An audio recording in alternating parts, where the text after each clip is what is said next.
Hi, my name is Brianna, and I recently had a request to go over a Excel budget spreadsheet that I recommended in a recent video.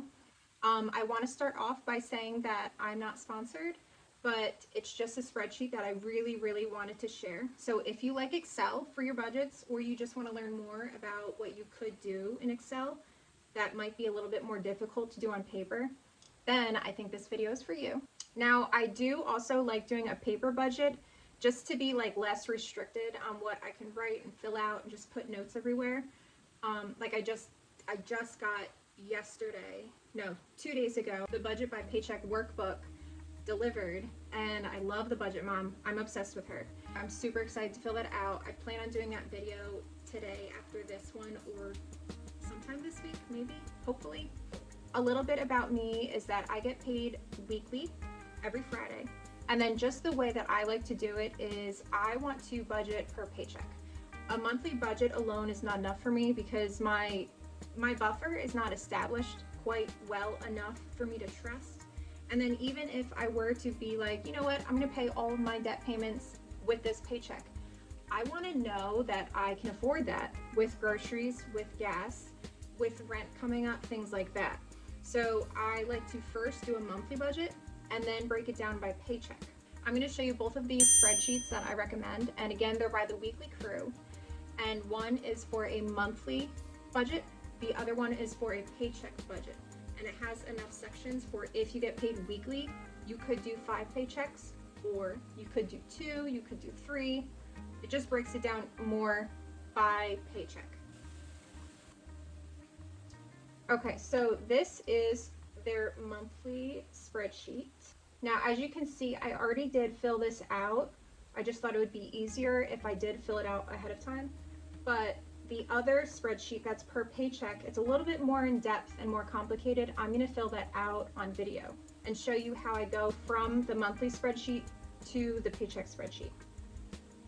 So I like doing the monthly spreadsheet first because it is less complicated. There's less spaces to fill out, and it's a good overview of like the 4 chunks that I like to think of my budget as. You have your income, you have your debt, your savings, and your variable expenses. And there might be other terms for that, but it's just the things that you don't really know how much it's going to be, and you're kind of guessing each time that you get paid. Groceries, gas, pet food might vary, might be the same. And then you also get to consider your rollover. So here at the top, once I start actually putting in transactions, this is going to accumulate with some graphs up here. You have your income breakdown. It's all of your different incomes that you have for the month. Your expense breakdown, and then the actual allocation summary. So it'll break down into percentage the different chunks that you have. Oh, I forgot to mention investments. I'm not doing that right now outside of my job. So I don't really put that on my budget just yet because I'm still paying off debt. But yes, so your different chunks of your budget would be separated by percentages. So you can see, like, if your goal is one thing, but most of your money is going somewhere else, you might want to check in with your budget and switch it up a little bit. All right, so over here, the very first thing that you're going to do is put in your rollover money. That is anything that you have in your account that you are using for spending. This could be just your buffer. This could be your cash envelopes. This could be savings that you're using. Some people call it sinking funds. So like actually this month I'm going to be using quite a few sinking funds because we're going on vacation, and I'm also getting my hair done. So getting my hair done is kind of expensive, and I saved for that over the past few months. And then vacation, I also had to save for that. So $412.49 is what is in my checking account right now. And this total income that is right below it, you get to break it down. So that way you're not just seeing one big number of the whole month of what your income is going to be. It lets you organize it really well. So these, you can edit all of these. I just put 5 paychecks because I'll reuse this spreadsheet for, like, I used this in August. It was a 5 paycheck month. So I did have 1050 all the way down. I also grew them on the side. I work in a lab at a spice company. So that is my regular like W-2 income. And then on the side I could do grooming. Other would be like if you're selling a marketplace, for me at least. I have an Etsy shop, so I have no idea what I'll ever make. So I usually try to estimate that income pretty low, figuring that I'll have to buy some supplies at the same time, sometimes. Okay, so hair. This is my hair sinking fund. I'm not rolling over, but I had saved and I'm bringing in $240. I don't know how much it's going to be exactly, but it should definitely be less than that with a tip. And then we're going on vacation, so pet deposit, that's for the house that we're staying at because I'm bringing my dog. And then pet sitting savings, I have somebody coming to my house while we're on vacation to check on my cat. He's an old man and I don't want him alone for a week. It makes me kind of sad. Etsy income, I just kind of made a really small number and I can adjust it throughout the month and see what I need to do. And then paycheck overtime, I also make that pretty low. I don't typically do a lot of overtime anymore at my job. Okay. So then over here you have your debt payments. And again, you get to edit these to anything that you want them to say. You get to edit this to whatever you want it to say. So you just set that up. And then what's also really helpful is if you scroll down, you can see the total. If you ever have like number signs, that's because the column is just a little bit too narrow for how much you are zoomed into your page. So when that happens, I'll just zoom in a little bit. Or you can unprotect the worksheet, but just make sure that you don't edit any of the cells that you're not supposed to really edit because they have formulas in them. And once you unprotect the worksheet, you can adjust the size of the columns or the rows or the colors of anything, the fonts. Not everybody allows you to unprotect their worksheets that you buy, but this one they do. So I did zoom in a little bit, so that should be helpful. This is the total of my income that I'm expecting, and I know that it could vary, and I've been doing this for a long time, that I'm comfortable setting actual numbers to things that I don't know if they're going to happen because I'm not setting really huge numbers, and I'm paying so much extra in my debt above the minimums. I can just lower that. If I don't have the income for it, I can just lower it a little bit, and that will be totally fine. Okay, so you have your debt numbers, you have the names of your debt. Now, as you start to populate, there's a transaction part at the bottom. You would put the date, you would put the transaction, which would be any of those chunks of your budget. The category, which is what goes underneath it. So if I select income, it's going to show me the different types of income that I put in that list up above. And then here you would put how much, and you can put a little description. So as you fill out those transactions underneath, this progress is going to increase as you get closer to how much your goal debt payments are. And then next we have savings. Again, this is just you edit it to whatever you want it to be. You put in the names of your savings goals, and then your progress will go up every time you add to it. Now, as you see, I'm not contributing to Christmas. I don't have children, and there's not a lot of young children in our family, so this year it's just not a priority. I'm working on paying off debt, and when I'm debt-free in January, I think I'll go back into Christmas presents just for immediate family and any new kids. I do have a goddaughter. She was just born, so I will start getting her some presents soon. All right, next, expenses. So these are the variable expenses that I was talking about. Here with groceries, gas, pet food, pet sitting. If you ever want to like write a note about something so that you don't forget, that's what I did here. So my pet sitting, I usually need a pet sitter every single month. There's 1 week that me and my husband work the same shift, which means that my dog would be alone for like 11 hours. I don't want to do that. So I always have money in this section for pet sitting, but we'll be on vacation this month. So I just put a little note saying on vacation during the typical need for pet sitting.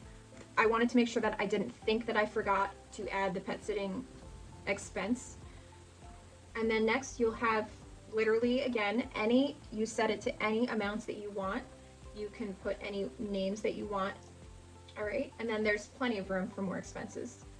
And then a lot of sellers will also, if you are just like, hey, can you add more lines to this? Most of them will, not a problem. I think I've asked her to, she's very, very nice. Her name is Nika.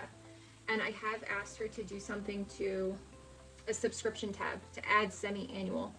So that's very, very nice of her. Over here we have our bills. These are things that are typically the same every month. Subscriptions, rent, gas and electric. I just estimate a sort of high amount, and I do split this with my husband. So So that's that. And then over here are investments, but like I said, I'm not contributing to that right now, not at least outside of my job. And then over here, you can put little notes, money goals, to-do list.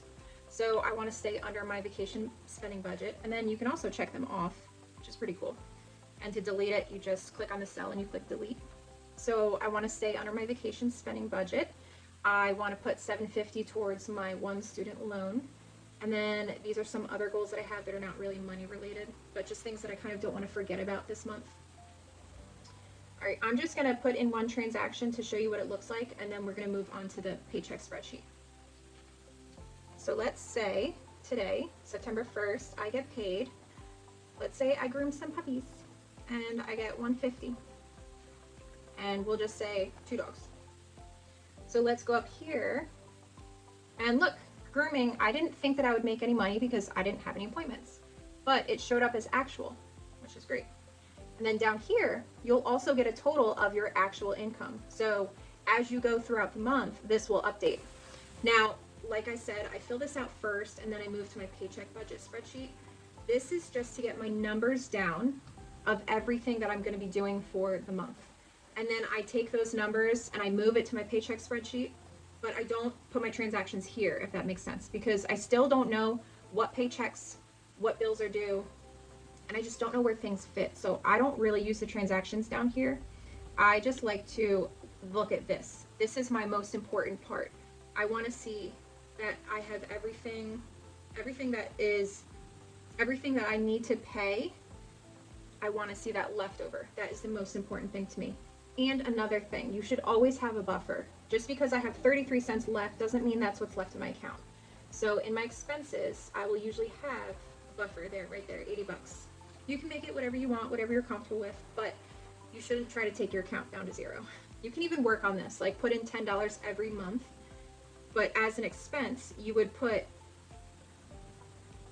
how much you want saved in your account, because if you roll over 20, but you want to save 30, or you want to have 30 in your account after, so over here, you would put your buffers 30, and you brought over 20. So that would mean that you're only putting aside $10, technically, because you brought over 20. So you didn't have to already set aside that $20. All right, so that is the monthly budget spreadsheet. And then, over here, there's gonna be, this is for your variable expenses. There's something just like this in the paycheck spreadsheet, and I love it. It's because the paycheck budget spreadsheet has a lot of boxes and it's a lot of information, so it can be very overwhelming. This little part on the side will break it down so you can just see groceries over all of the weeks. It'll add it up and it'll give you an amount. So let's say that I do buy groceries and it is $80. So let's put in that I also went and I got takeout because I love Chick-fil-A. Let's say I went there and I spent $15. So now the percentages break down. So of all of my variable expense money, I put 90% to groceries and then 9% to takeout. Okay, so I hope that all made sense to you. If you have any questions, please let me know. I'm gonna go to and so the paycheck budget spreadsheet is also an annual spreadsheet. It has so many things in it. I probably can't get to all of the tabs today, but what I'm gonna focus on is the paycheck budget part. It also has sinking funds, it has debt payoff, it has smart calendar, it has annual overview. It's amazing. I love it. I'm obsessed with it. Oh, it has net worth. That's gonna be very, very good to keep track of. All right, so let's go to September. Now, the only things that I pre-filled were not like my typical things. So I have $590 coming in as savings used. That is the $240 from the hair. That is $150 for vacation house sitting money. And then I forgot to add to this note that it's also $200 for pet deposit.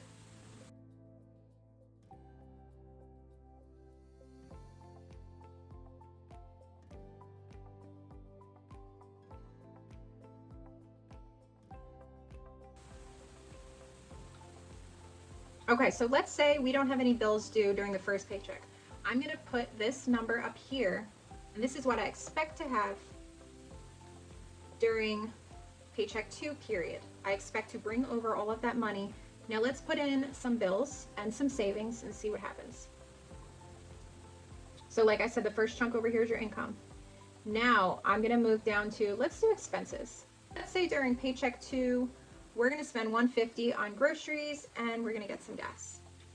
And then also during paycheck 2, see, it just goes straight down, paycheck 2 all the way.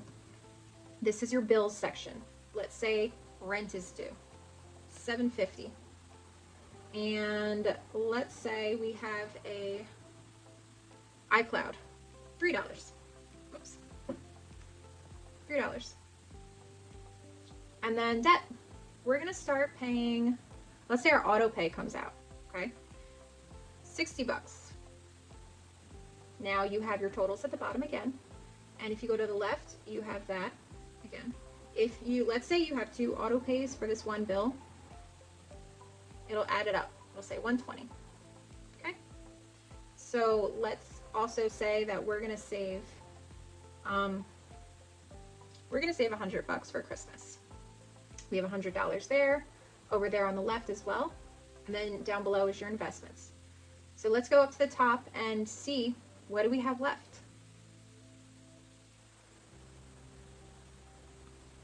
So during paycheck 2, now make sure you go to the cash flow summary table, because the table underneath, so this might just be like the most simple breakdown that you could ask for. I like to use this one up here, so make sure that you're using the cash flow summary. So let's see what we have left. This took into account everything that we entered down below, and then we have $889 left. We're going to bring that over to paycheck 3. All right, so that is what we expect to roll over. And then this down below still says $889 because we haven't budgeted anything. Let's say we don't have any bills. Let's say we're really lucky. We don't have any bills during paycheck 1 or paycheck 3. So that $889, let's bring it over. Now, the $889 plus the $1,000 that we expected to get paid brings us to $1,889 if we don't have any bills. I'm just going to enter something in paycheck 4. Let's say we're going to buy budgeting supplies. $40. We want savings trackers and dividers and binders. All right, so now we're going to go up there. It dropped a little bit, but that's still plenty of money. Now, what you can do with this is you can, like, if you want to make this a zero-based budget, you would enter this leftover money into your buffer expense. So then this adds up to 0, which means that every dollar has a job. And then your buffer is also taken care of. Now let's start populating the actual columns so you can see what that looks like. Let's go down here. And as you see, this part didn't start to add up anything because that is only for your actual. So the actual is populated by the transactions tab. All right, so let's say September 1st, we get paid. So let's say paycheck 1, which is considered income. We are going to get, let's do grooming, amount $150. And you get to choose which account you apply it to. There is a setup tab where you have your accounts named, and then it also tells you your current total according to the transactions on this spreadsheet. I'm just gonna say cash. They paid me in cash. Now, let's go over here. Now you can see right here, we didn't expect to groom. We didn't have any appointments. And then actually somebody called. They said, hey, my 2 dogs need to get groomed. And I got paid in cash. So that shows up automatically in my income section. It's over here too, so you can see what your actual income was. And then let's go back up to the cash flow part. There it is. Now, I didn't say what my rollover was right here, so that's why it's so low. I also didn't say that I had brought over my sinking funds, my hair, my pet deposit for vacation, my vacation spending. And then I also didn't say that I got paid $1,000. So that's why these are so different. So let's say I actually rolled over $440. And let's bring that income a little bit closer. let's say we do get a paycheck. So paycheck 1, this is income, and the type of income is my actual paycheck. We got $1,020. So remember how we only budgeted $1,000? Let's say we had a little bit of overtime. And this will go to your main account. Now let's go back to the September tab. Now you can see you have the 1020, which is your $1,000 W-2 paycheck. Your $1,020 W-2 paycheck, and then your grooming. So those are both there. And then let's go to the top. Now we have much more comparable because we have everything there. If we had entered the sinking funds that we're rolling over, it would be a little bit closer, but this is just an example. So you can see, like, I had changed the rollover to 440, and then your total income has both of those different incomes in it. And then that's pretty much it. But if you are getting confused, a good way to think is just in little sections. So focus on all of your expected columns at once, or just focus on paycheck 1, expected versus actual at once. Right, so let's see what else I could show you. So it has all of these sections. I'll briefly go over the other tabs. I'm not going to go in depth, I'll just kind of show you what they are. So first off, there's an instructions tab, always very, very helpful. If you scroll all the way up to the top, you can click on these. So if you want to learn more about the sinking funds tab, you would click on this and it brings you to the instructions part of it to sort of explain what you could do if you wanted to use the tab. Under the setup tab, these are all of the different categories that I'm using, and those pop up in the drop down menu. Like when I select income, only these will show up in the transaction tab. And then if you scroll down here, these go into your smart calendar. This is the day of the month that these bills are due. And then this is the day of the month that these bills are due. See, there's only certain days here filled out because I expect those things to be paid off. Extra entries. So these might be like semi-annual things that come up because you can type these categories right here, but these categories pull from the top. And also, there are much more lines for debt, but I don't like scrolling through the whole thing, so I ended up hiding some of the cells. I believe that you need to unlock. Okay, so I'll show you what it looked like before. It gives you this many lines for debt. That is pretty amazing. I don't have that many debts, so what I did is I clicked on over here on line 136, hold down shift and just go a little bit below, right click and then click hide. So now those are all hidden and you know that you did it correctly because it goes from 105 to 137. I did that in a lot of sections of the spreadsheet just to make it a little bit more compact with the lines that I wasn't using. And then this is the extra entries that you can just add because, like I said, these come from your setup categories above, which is the same with these. The bills come from, you're not supposed to edit these lines right here because you see if you click on it, there's a cell right there. That's where it's pulling the information from. And then right here, these are your bank accounts that you're using. And this is the month that you're starting. So then you have your net worth. It's just simple. Here's your assets. And then the reddish part is your liabilities. And then this is how much you're contributing. And all right, and then you have your comparisons throughout the month. So it'll have your asset number, your total right here, your liabilities right below it, and then it does the subtraction for you. So you can look at this blue line and follow and see your net worth and how it changes. And then this will also give you exact numbers on the growth. Your accounts, this is your checking accounts, your savings accounts, your cash envelopes. So I have my checking accounts, I have cash, and then I have cash envelopes. Those are going to be a little bit different for me because let's say I get paid in cash for dog grooming, but during the next pay period, I am taking a withdrawal of like $400 for my cash envelopes. Those are two different things to me. And then in your transactions tab, you're able to transfer money, which a lot of spreadsheets don't have this capability, and this is something that I look for, is that you're able to transfer money from one account to another. I have 2 checking accounts. I do a lot of transfers, and then I have cash envelopes that I like to keep track of.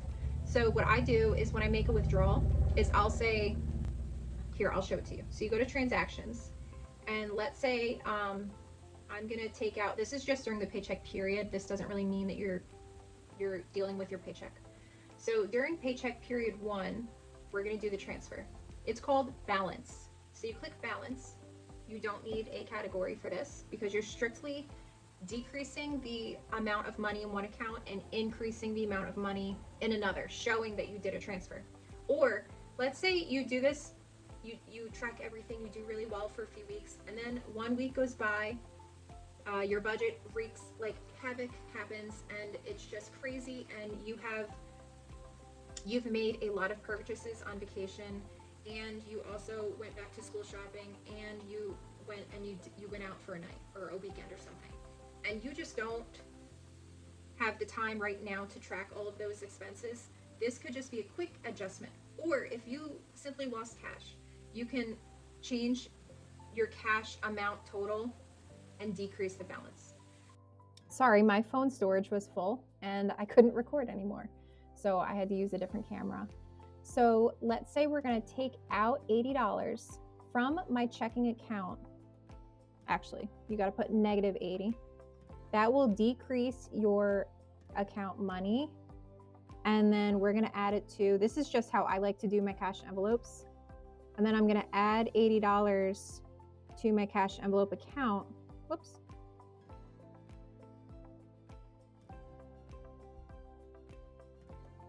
And that will increase the balance on your accounts tab of your cash envelope account. Okay, so after that, your accounts, you have an annual dashboard. This will be a breakdown of everything. And it's broken down by month, which is very, very nice. You're syncing, oh, I created this. It's just showing what sinking funds I'm going to contribute to, and what I need is the amount total that I'm contributing to sinking funds, because a lot of spreadsheets will give you a breakdown of if you need $800 in 6 months, this is what you need per month. I want to also know in the month of September, what are all those little pieces going to add up to? So I just created this little thing. You can right click at the bottom and you can add a new sheet and just type whatever you need to type. This is the sinking funds tab that I was talking about. You have the names of your sinking funds, your start date, your goal total amount, your starting amount, and this will update as you contribute to your sinking funds from your transactions tab. This will automatically update. And then you have these little bar graphs on the side. Notes, I made that myself. I started using it and then I stopped for a second. Debt payoff, there is a Snowball spreadsheet here. Smart calendar, this has all of your bills from that setup tab. The calendar dates that you put in, that all goes here.